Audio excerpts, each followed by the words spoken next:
Halo pemirsa, kembali hadir di FPK Podcast Healthy Body, Healthy Mind bersama saya Nadine Nabila, dan di depan saya telah hadir mahasiswa dari Fakultas Psikologi dan Kesehatan UIN Sunan Ampel, Surabaya, Kak Abian Fahlevi. Assalamualaikum Kak Abian. Waalaikumsalam. Bagaimana nih kabarnya Kak Abian pada hari ini? Oke, alhamdulillah baik Nada. Nada gimana? Alhamdulillah baik. Oke. Nah, jadi pemirsa, Kak Abian ini merupakan mahasiswa yang banyak sekali prestasi. Salah satunya, Kak Abian mendapatkan kesempatan untuk mengikuti program Student Mobility atau berkesempatan untuk merasakan belajar di kampus luar negeri, lebih tepatnya di Brunei Darussalam. Nah, gimana nih perasaannya Kak Abian setelah pulang ke Indonesia? Perasaannya sih kalau bisa nambah sih di Brunei. Nambah. Kurang puas. Ya, tapi so far di Brunei dapat pengalaman yang banyak, dapat pengetahuan. Pokoknya dapat sesuatu tuh yang orang lain nggak bisa aku punya gitu. Jadi ya senang sih. Dan pulang ke Jakarta ini ke Surabaya ini ya merasa kurang puas, masih pengen nambah di sana. Karena merasa belum explore Brunei secara menyeluruh lah, baru dikit-dikit aja gitu. Kalau boleh tahu untuk programnya ini berapa lama ya Kak? Programnya ini sekitar 13 hari. Iya, 13 hari. 13 hari? Iya, 13 hari. Di berapa univ? Jadi kita ada 2 univ. Yang pertama itu univ Unisa atau University Islam Sultan Syarif Ali. Yang kedua itu ada universitas, disingkatnya itu KUPSB atau College Perguruan apa ya, pokoknya KUPSB gitulah. Ada perguruan ugama kalau nggak salah, Sri Begawan itu. Jadi ada 2 universitas gitu. Wah, keren sekali pemirsa, langsung belajar di 2 universitas luar negeri. Nah, untuk proses seleksinya nih bagaimana Kak? Mungkin bisa diceritakan, siapa tahu pemirsa kalian ini juga ingin mengetahui nih bagaimana prosesnya. Oke, jadi prosesnya itu sama seperti proses-proses pada umumnya sih. Yang pertama pasti ada oprek dari fakultas kan. Saya sendiri waktu itu diwawancarai langsung oleh Kaprodi. Dan saya diminta untuk membuat slide presentasi selama 3 menit dan berupa 3 slide. Nah, di situ topiknya itu bebas sesuai kita, semua kita. Yang penting berhubungan sama gizi dan psikologi. Kalau saya sendiri waktu itu ngambil topik tentang self-talk. Jadi gimana caranya kita mengaplikasikan self-talk dan apa manfaatnya buat kita. Dan dari sana alhamdulillah saya bisa keterima dan bisa pergi ke Brunei lah. Itu. Wah, keren sekali ya pemirsa. Nah, untuk kegiatan selama di Brunei nih, kan tadi sempat disebutkan ada 2 univ ya, Unisa dan juga KUPSB. Iya, betul. Nah, untuk pembagian kegiatannya nih bagaimana Kak? Oke, jadi seperti biasa sih, jadi ada 1 hari full kita di Unisa, ada 1 hari full kita di KUPSB, dan ada 1 hari tuh yang mix dari KUPSB sama Unisa. Tapi kalau di Unisa itu kita biasanya full kelas tuh, dari pagi jam 8 sampai jam setengah 5, ada 3 kelas, 2-3 kelas. Tapi kalau di KUPSB kita tuh biasanya kunjungan ke library kah, ke pusat publishing, ke acara mereka, seminar dan lain-lain gitu Nada. Jadi apakah 2 minggu ini 1 minggu ataukah di collab begitu? Di collab. Jadi Di collab. Iya, jadi kita tuh lebih banyak di Unisa. Di KUPSB hanya kurang lebih 3 hari. Dan yang full itu cuma 1 hari. Jadi 2 sisanya itu kita kombinasi sama Unisa gitu.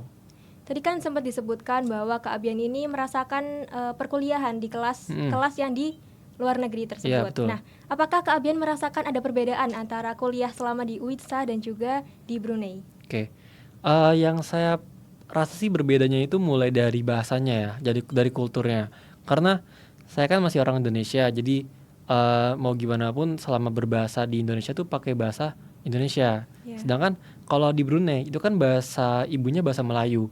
Tapi mereka kalau di acara formal seperti perkuliahan, belajar dalam kelas, seminar, dan lain-lain yang sekira itu acara formal, mereka bakal menggunakan bahasa Inggris. Itu saya pertama agak kaget karena bisa, tapi perlu adaptasi. Jadi mungkin 1-2 hari itu masih kurang bisa mengikuti perkuliahannya. Tapi alhamdulillah 3 hari seterusnya tuh alhamdulillah bisa ikut sih, bisa keep up sama pelajaran-pelajarannya gitu Nada.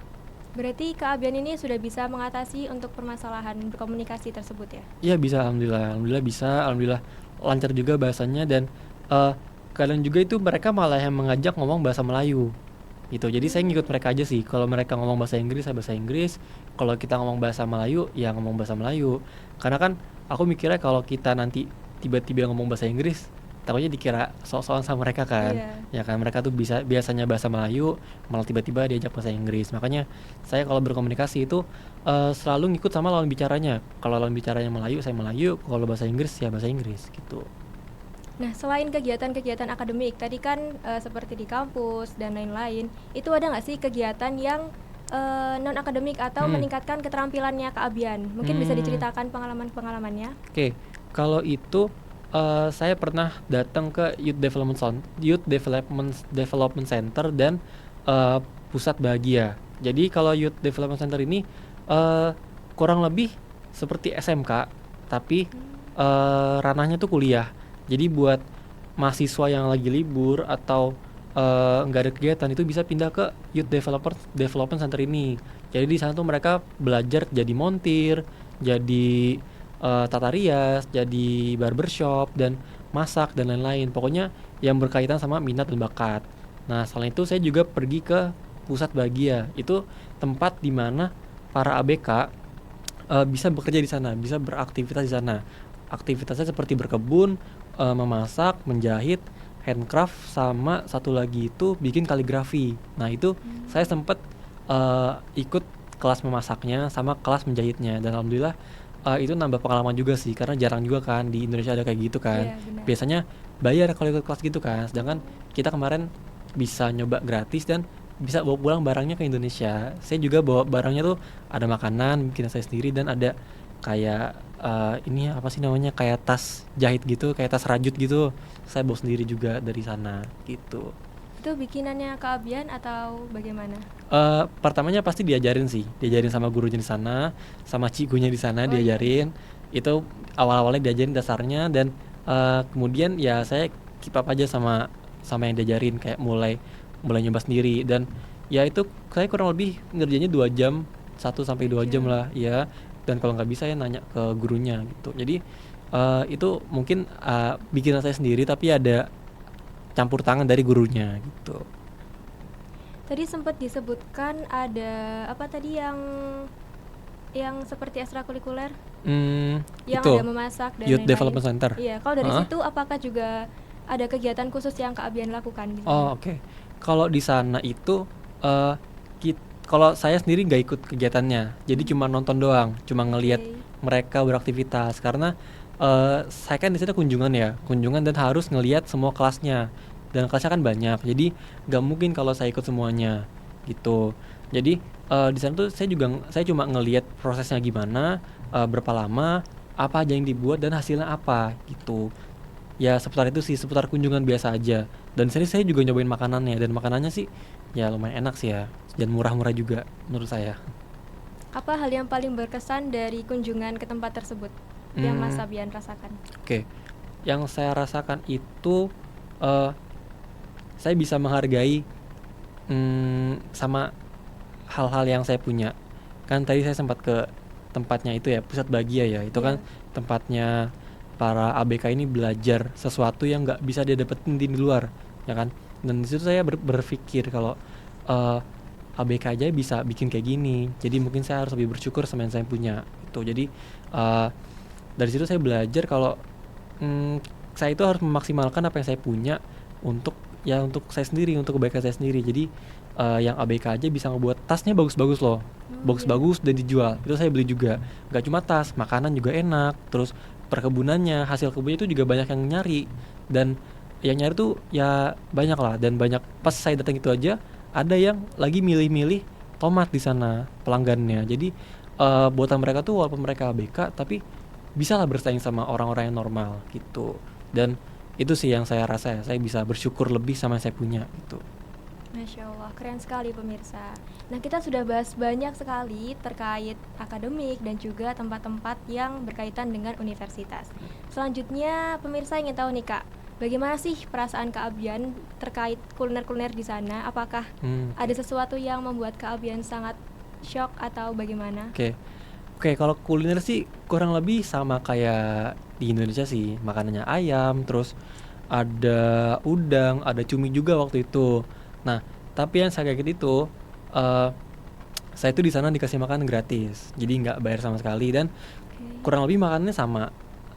Makanan khasnya itu yang pernah saya makan namanya nasi katok.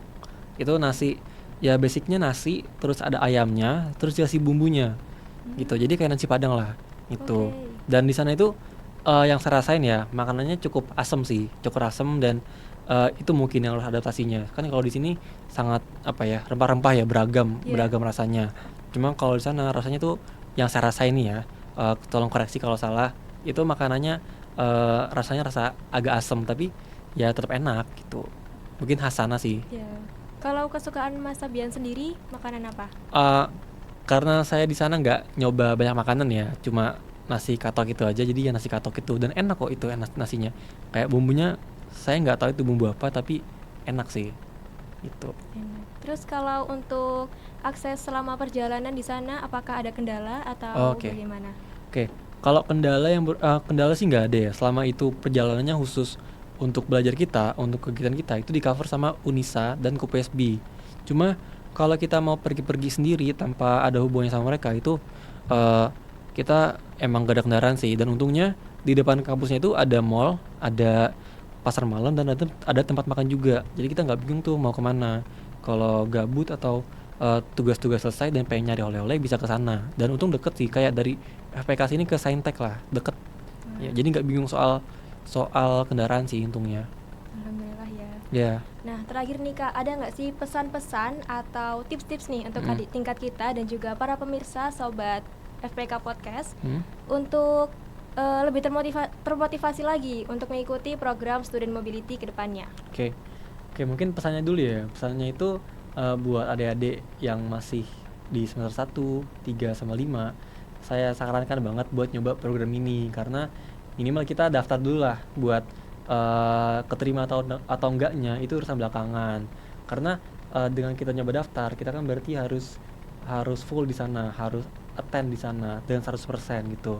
Jadi usaha dulu yang maksimal dan ya untuk kelulusan atau enggaknya lihat belakangan karena kalau kita udah berusaha insya Allah kita bakal dapat balasannya juga dan kalian juga yang bisa lulus sama program ini kalian bakal dapat banyak banget informasi banyak banget pengetahuan pengalaman yang nggak bisa dapetin sama orang lain karena nggak semua kampus punya program kayak gini dan nggak semua mahasiswa itu bisa kayak gini jadi setelah kalian dari pulang dari luar negeri ikut program ini bakal dapat banyak hal gitu loh yang bisa ningkatin diri kalian lah gitu jadi kedepannya kalian punya gambaran gitu loh punya gambaran dan punya pengalaman di luar negeri jadi nggak cuma di Indonesia aja gitu. Mohon maaf, baik terima kasih kepada Kak Abian yang telah meluangkan waktunya dan juga berbagi kisah serunya kepada kita semua.